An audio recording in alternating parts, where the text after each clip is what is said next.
देखिए आज हम लोग देखेंगे एप्लीकेशन ऑफ हेनरीज लॉ। मतलब हेनरीज लॉ कहाँ कहाँ पे अप्लाई किया जाता है। तो फर्स्ट है कार्बोनेटेड ड्रिंक्स। कार्बोनेटेड ड्रिंक्स के ऊपर हेनरीज लॉ को अप्लाई किया जाता है। ठीक है, अब समझिए क्या कहता है ये। तो क्या कह रहा है, the manufacturing of carbonated drinks. मतलब जब कार्बोनेटेड ड्रिंक्स की मैन्युफैक्चरिंग होती है, अब कार्बोनेटेड ड्रिंक्स में क्या क्या आएगा, तो सोडा वाटर और सॉफ्ट ड्रिंक। हाँ, यानी कि जब सोडा वाटर और सॉफ्ट ड्रिंक की मैन्युफैक्चरिंग होती है तब क्या किया जाता है, उसमें कार्बन डाइऑक्साइड CO2 गैस को डिसॉल्व करवाई जाती है ना। तो क्या कहा कि जब कार्बोनेटेड ड्रिंक्स यानी कि सोडा वाटर और सॉफ्ट ड्रिंक की मैन्युफैक्चरिंग होती है तो उस दौरान उसमें कार्बन डाइऑक्साइड गैस को डिसॉल्व करते हैं। ठीक है, अब समझिए। एंड बोतल इज सील्ड, और क्या करते हैं, बोतल को सील करते हैं। बोतल को जो सील किया जाता है अंडर हाई प्रेशर पे, मतलब जब बोतल को सील किया जाता है तो उस समय में प्रेशर बहुत ज्यादा रखते हैं। अब ऐसा क्यों करते हैं, तो सुनिए, हम लोग हेनरीज लॉ से क्या जानते हैं कि जब प्रेशर गैस के ऊपर ज्यादा अप्लाइड किया जाएगा तो गैस का मोल फ्रैक्शन ज्यादा होगा। तो देखिए, गैस के ऊपर प्रेशर ज्यादा अप्लाइड किया जाएगा तो गैस का मोल फ्रैक्शन भी ज्यादा होगा, और गैस का मोल फ्रैक्शन ज्यादा होगा तो गैस की सॉल्युबिलिटी भी क्या होगी, ज्यादा होगी। तो ऐसा क्यों करते हैं, तो ऐसा इसलिए करते हैं ताकि गैस के ऊपर ज्यादा प्रेशर लग सके, और ज्यादा प्रेशर लगेगा तो वो गैस उसके अंदर ज्यादा डिसॉल्व होंगे, यानी कि उसकी सॉल्युबिलिटी ज्यादा होगी। तो क्या बोला कि and bottle is sealed under high pressure, under high pressure to increase the solubility of gas.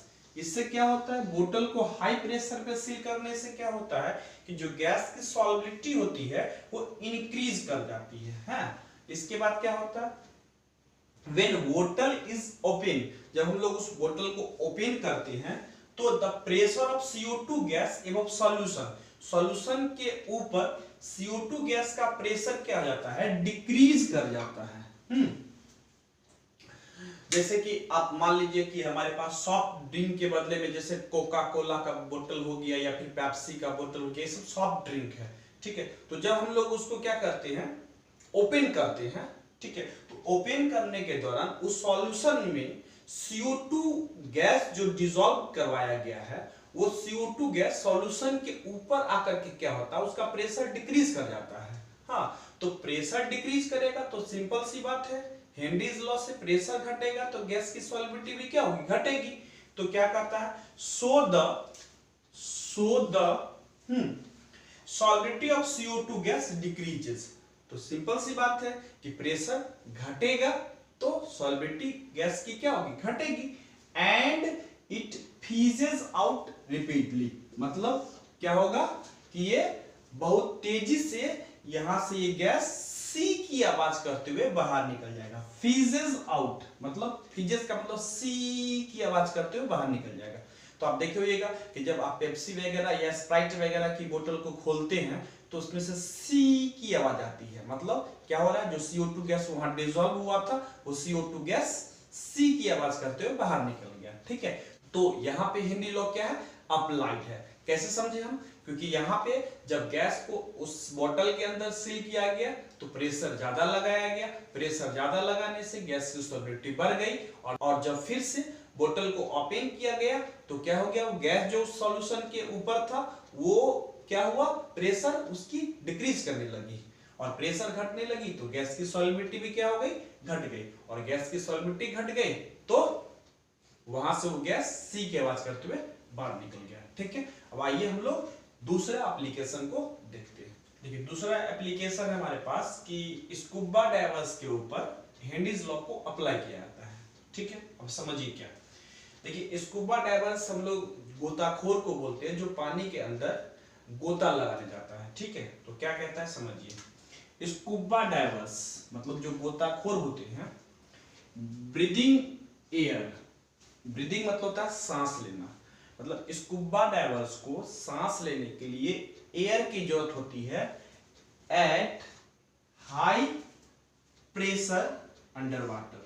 मतलब क्या बोला कि स्कूबा डाइवर्स को सांस लेने के लिए एयर की जरूरत पड़ती है वाटर के अंदर हाई प्रेशर पे। ठीक है, अब आगे समझिए क्या कहता है। Increased pressure increases the solubility of atmospheric gases in blood. तो हम लोग क्या जानते हैं, हेनरीज लॉ से क्या जानते हैं कि गैस के ऊपर ज्यादा प्रेशर अप्लाइड किया जाएगा तो गैस ज्यादा सॉल्युबल होगा। ठीक है, तो स्कूबा डाइवर जो पानी के अंदर गया है तो प्रेशर ज्यादा लग रहा है वहां पे। हाँ, और प्रेशर ज्यादा लगेगा तो जो एटमॉस्फेरिक गैस उसके ब्लड में डिसॉल्व हुआ था, किसके, स्कूबा डाइवर्स के ब्लड में जो एटमॉस्फेरिक गैस डिसॉल्व हुआ था, अब वो क्या होगा, ज्यादा डिसॉल्व होंगे। क्यों? क्योंकि प्रेशर नीचे जाने के बाद ज्यादा हो चुका है। तो स्कूबा डाइवर्स के ब्लड में वो गैसेस जो एटमॉस्फेरिक गैस है वो ज्यादा डिसॉल्व हो गए होंगे। नहीं तो क्या करा, इंक्रीज्ड प्रेशर, मतलब प्रेशर जब इंक्रीज करेगा तो increase the solubility of atmospheric gases in blood. तो स्कूबा डाइवर्स के ब्लड में क्या होंगे, एटमॉस्फेरिक गैसेस जो होंगे वो उसकी सॉल्बिलिटी क्या होगी, इंक्रीज कर जाएगी। आगे सुनिए क्या कहता है। when the divers come towards surface, मतलब फिर से वापस तो डाइवर्स को आना ही है, मतलब जो स्कूबा डाइवर्स पानी के अंदर गया उसको वापस फिर से अर्थ सरफेस पे आना है।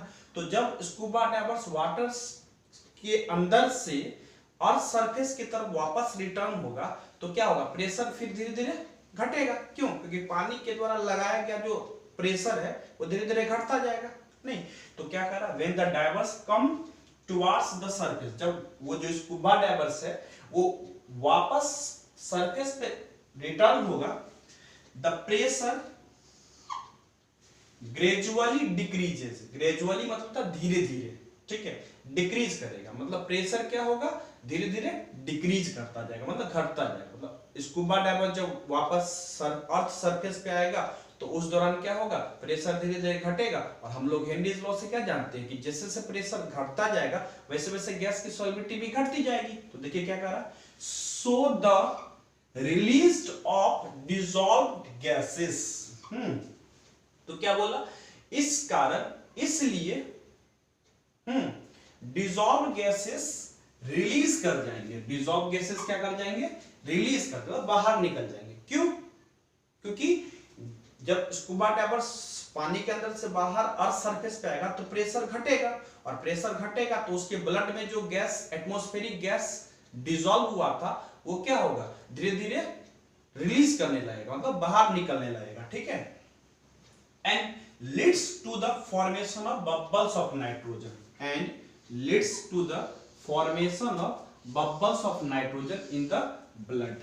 और इस वजह से क्या होगा, इस वजह से क्या होगा, जब गैस रिलीज करेगा स्कूबा डाइवर्स के ब्लड से, ठीक है, तो इस वजह से क्या होगा, स्कूबा डाइवर्स के ब्लड में नाइट्रोजन के बबल्स बन जाएंगे। ठीक है, बबल्स बुलबुला टाइप का बन जाएगा उसके ब्लड सेल में।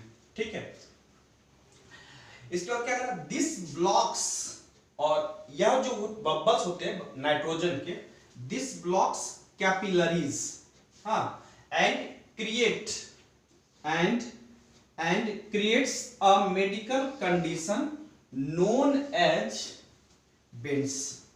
और ये क्या करेगा, वो कैपिलरीज को ब्लॉक कर देगा, मतलब वो जो नाइट्रोजन का बबल्स बन गया ना स्कूबा डाइवर्स के ब्लड में, वो कैपिलरीज को ब्लॉक कर देगा। अब ये कैपिलरीज क्या होता है समझिए, कैपिलरीज क्या होता है कि फ्लो ऑफ ब्लड, ब्लड के फ्लो को बंद कर देगा, और ब्लड का फ्लो बंद हो जाएगा तो ये क्रिटिकल कंडीशन आ जाएगा। ठीक है, तो इस क्रिटिकल कंडीशन को हम लोग मेडिकल की लैंग्वेज में बेंड्स बोलते हैं। क्या बोलते हैं, बेंड्स बोलते हैं। यानी कि क्या समझे बात, कि स्कूबा डाइवर्स के ब्लड में नाइट्रोजन की बबल्स बनने की वजह से क्या हो गया, उसका कैपिलरीज ब्लॉक कर गया, और कैपिलरीज ब्लॉक करने की वजह से वहां पे एक क्रिटिकल कंडीशन डेवलप कर गया, जिसको हम लोग क्या बोलते हैं मेडिकल की लैंग्वेज में, बेंड्स, यानी कि बेंड्स क्रिएट हो गया।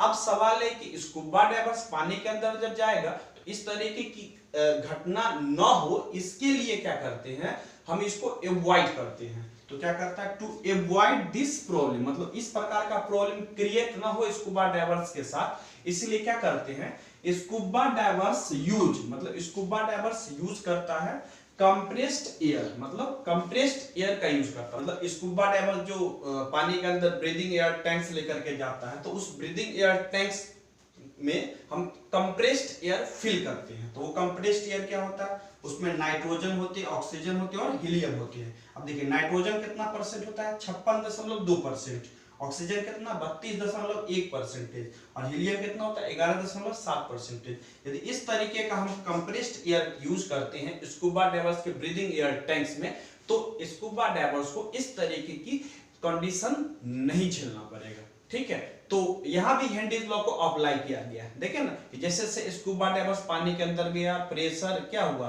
बढ़ता गया, प्रेशर बढ़ा तो गैस की सॉल्युबिलिटी उसके ब्लड में बढ़ती गई। वापस जब स्कूबा डाइवर्स रिटर्न हुआ तो क्या हुआ, प्रेशर घटने लगा और प्रेशर घटने की वजह से क्या हो गई, गैस की सॉल्युबिलिटी घट गई हेनरीज के अनुसार। और गैस की सॉल्युबिलिटी घटने की वजह से क्या हो जाती है, उस स्कूबा डाइवर्स के ब्लड में नाइट्रोजन के बबल बन जाते हैं और नाइट्रोजन के बबल बनने की वजह से वहां पे क्रिटिकल कंडीशन क्रिएट कर जाता है। और उस क्रिटिकल कंडीशंस को हम लोग क्या बोलते हैं कि मेडिकल की लैंग्वेज में बेंड्स बोलते हैं। ठीक है, तो बेंड्स ना हो इसलिए स्कूबा डाइवर्स का जो ब्रीदिंग एयर टैंक्स होता है उसमें हम लोग कंप्रेस्ड एयर को फिल करते हैं। ठीक है, ये दो एप्लीकेशन देखें। देखिए तीसरा एप्लीकेशन है कि माउंटेन क्लाइंबर्स जो होते हैं ना, उसके ऊपर भी हेनरीज लॉ अप्लाइड है। तो समझने की कोशिश कीजिए क्या कहता है। देखिए एट हाई एल्टीट्यूड्स, एल्टीट्यूड्स मतलब होता है ऊंचाई, क्या ऊंचाई, मतलब हाई एल्टीट्यूड्स मतलब बहुत ज्यादा ऊंचाई पे। ठीक है, बहुत ज्यादा ऊंचाई पे, high altitudes the partial pressure of oxygen is less than the ground level. तो समझने की कोशिश कीजिए। देखिए ये ग्राउंड लेवल है, ठीक है। अब ग्राउंड लेवल के ऊपर जैसे से हम लोग जाएंगे, सपोज दैट कि मान लीजिए कोई क्लाइंबर्स है, क्लाइंबर्स मतलब चढ़ाकू होता है, क्या होता है, चढ़ाकू।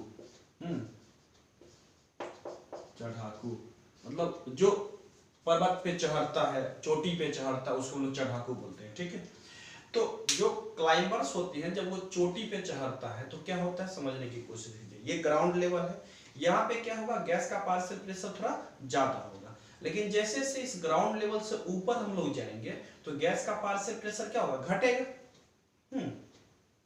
तो जो क्लाइंबर्स ऊपर चढ़ने के लिए गया है चोटी पर, तो क्या होगा, गैस का पार्शियल प्रेशर घटेगा ऊपर जाने पे, और गैस का पार्शियल प्रेशर घटेगा तो जो क्लाइंबर्स ऊपर चढ़ा है उसके ब्लड में गैस सही से कॉन्सेंट्रेट नहीं कर पाएगा। हाँ, तो ब्लड में ऑक्सीजन कॉन्सेंट्रेट नहीं करेगा तो ब्लड का फ्लो नहीं होगा। तो चढ़ाकू जो ऊपर चढ़ने गया है तो पार्शियल प्रेशर तो घट रहा है ऑक्सीजन का, और पार्शियल प्रेशर घटने की वजह से उसके ब्लड में ऑक्सीजन सही से कंसंट्रेट नहीं कर पाएगा, और ब्लड में ऑक्सीजन सही से कंसंट्रेट नहीं कर पाएगा तो क्या होगा कि वो जो चढ़ाकू है, जो चोटी पे चढ़ा है, हाँ, वो कुछ सोचने लायक नहीं रह पाएगा। ठीक है, तो समझने की कोशिश सारी बातों को। तो एट हाई एल्टीट्यूड्स मतलब बहुत ज्यादा ऊंचाई पे, the partial pressure of oxygen is less than the ground level, मतलब ग्राउंड लेवल से जब हम लोग ऊपर जाते हैं, ग्राउंड लेवल से जब कोई चढ़ाकू ऊपर चढ़ता है तो ऑक्सीजन का पार्शियल प्रेशर क्या होता है, डिक्रीज करता है, मतलब ऊपर का पार्शियल प्रेशर ग्राउंड लेवल की तुलना में कम होता है।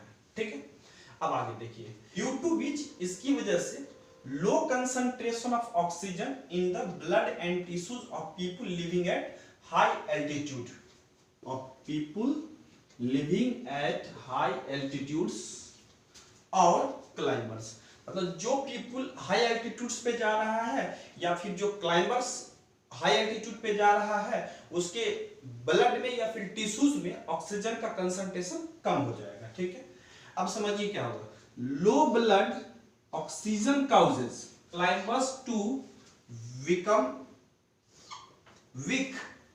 अब क्या बोल रहा है कि क्लाइंबर्स के ब्लड में ऑक्सीजन कम कंसंट्रेट करने के कारण क्या होगा, वो क्लाइंबर्स बिकम वीक, वो कमजोर हो जाएगा, and not able to think, और कुछ सोचने लायक नहीं रह जाएगा, ठीक है। और इस कंडीशंस को क्लाइंबर्स के ब्लड में ऑक्सीजन सही से कंसंट्रेट नहीं कर पाता है, तो इस कंडीशंस को हम लोग क्या बोलते हैं, एनोक्सिया।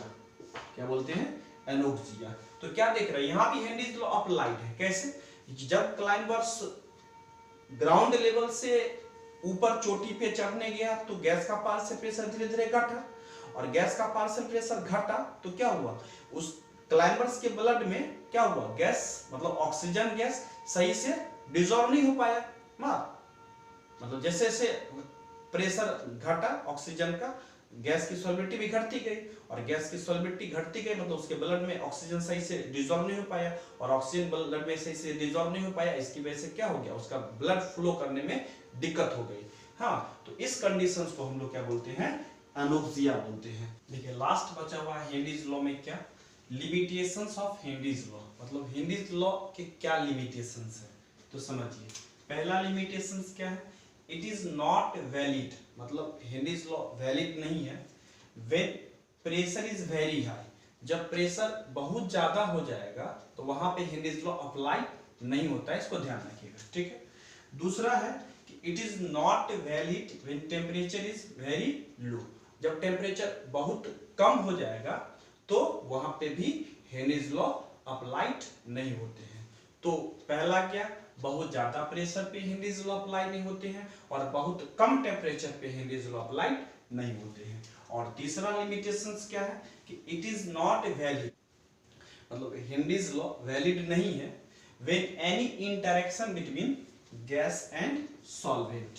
देखिए गैस और सॉल्वेंट के बीच यदि कोई भी इंटरेक्शन हो जाएगा तो वहां पे हेनरीज लॉ वैलिड नहीं होगा, इसको आप ध्यान रखिएगा। जैसे समझिए, इस चीज को हम आपको समझाते हैं एग्जांपल से। जैसे अमोनिया गैस की बात करें, हाँ, तो अमोनिया गैस यदि वाटर सॉल्वेंट पे हम डालें, अमोनिया गैस को वाटर सॉल्वेंट पे हम डाल दें, ठीक है, वाटर यहाँ पे सॉल्वेंट का काम करेगा, अमोनिया गैस को हम यदि वाटर सॉल्वेंट में डालें तो देखिए अमोनिया वाटर के साथ इंटरेक्शन कर लेता है, और इंटरेक्शन करके ये NH4OH दे देता है, अमोनियम हाइड्रोक्साइड।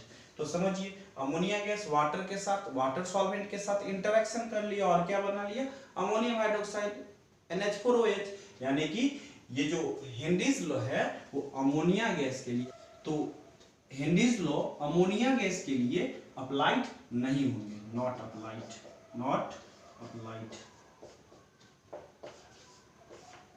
ठीक है। तो इसको आपको ध्यान रखना है, ठीक है। तो हेनरीज लॉ हम लोग खत्म किए, आगे नेक्स्ट टॉपिक में हम लोग नए वीडियो में मिलेंगे।